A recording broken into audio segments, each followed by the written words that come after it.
होइन को इच्छुक हुनुहुन्छ हात खडा गर्नुहोस् न सबैजना सबैजना त हुनुहुन्न बोल कृष्ण कन्हैया लाल भगवान को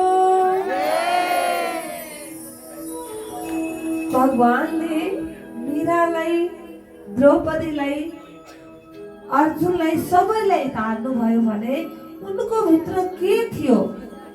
कस्तो भाव थियो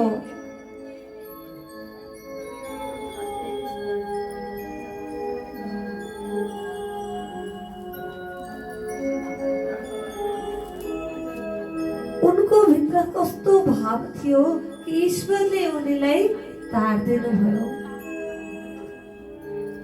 मीराको अगाडि भगवान कृष्ण स्वयं प्रकट हुनुभयो अर्जुनलाई तत्व ज्ञान दिनुभयो र डिप्रेसन मोहबाट उठाइदिनु भयो द्रौपदीले भरि सभामा बोलाउँदा वस्त्र अवतार लिएर उहाँले रक्षा गर्नुभयो आज हामी पनि त बोलाउँछौँ तर प्रभु हाम्रो अगाडि किन आउनुहुन्न त किन आउनुहुन्न आज किनकि सायद त्यो भक्तहरूको जस्तो भाव प्रेम हाम्रो भित्र छैन हाम्रो भित्र के छ त फेरि भन्देऊ त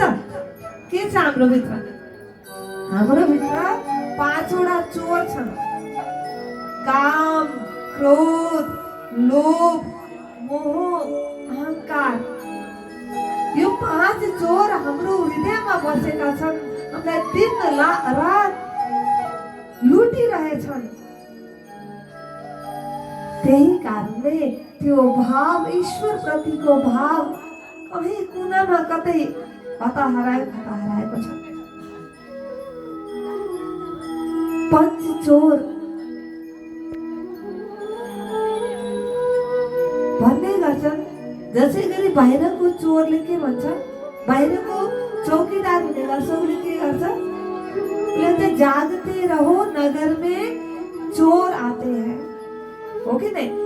जागा चोर आउँछ जो जाग्छ